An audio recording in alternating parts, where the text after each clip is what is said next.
وَمَا أَرْسَلْنَا مِن قَبْلِكَ إِلَّا رِجَالًا نُوحِي إِلَيْهِمْ فَاسْأَلُوا أَهْلَ الذِّكْرِ إِن كُنتُمْ لَا تَعْلَمُونَ. Adakah doa yang dapat ditujukan kepada seseorang untuk dia membayar hutangnya pada kita? Setahu saya tidak tahu ya, ada riwayat khusus masalah ini. Yang ada riwayat itu kalau kita terlilit utang, gitu kan? Karena Ibnu Abbas mengatakan kalau engkau membaca dalam riwayat sahih, kalau engkau membaca Allahumma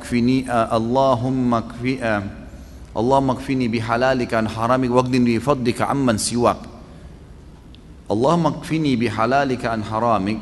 Ya Allah, cukupkanlah aku menikmati yang halalmu dan jauhkan aku dari yang haram.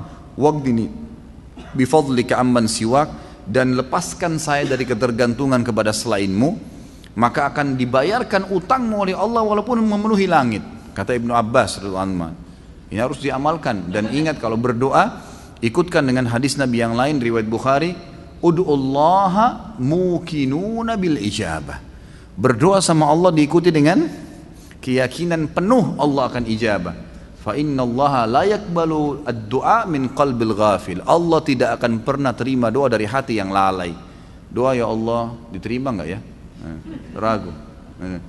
Atau sambil berdoa sambil ingat makanan, ingat pasangan, ingat ini, enggak bisa.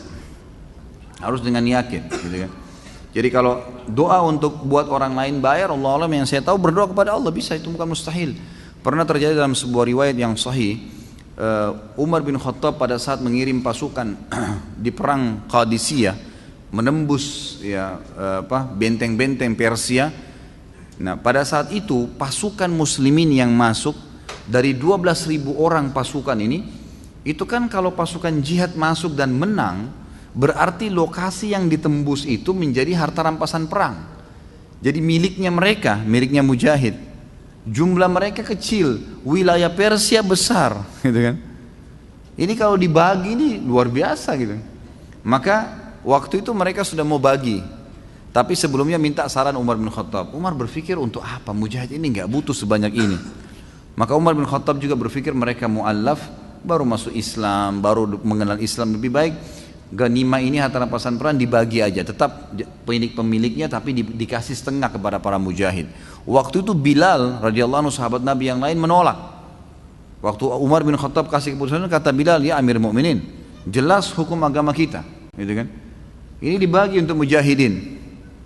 Maka Umar bin Khattab mengatakan, wahai Bilal, pikirkanlah, kalau kau mendapatkan sekian bagian dari Persia, kau mau apain tuh harta? Banyak sekali, gitu kan.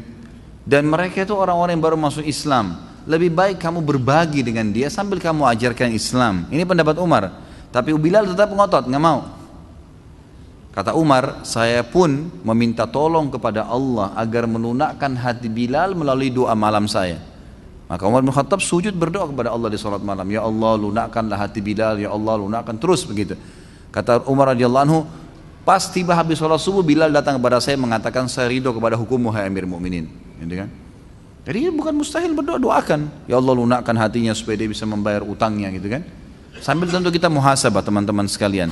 Jadi kadang-kadang kita juga ini terlalu banyak terlalu pintar menyalahkan orang, tidak bermuhasabah. Apa yang terjadi, sesuatu yang terjadi pada kita, yang paling pertama hisab diri kita dulu.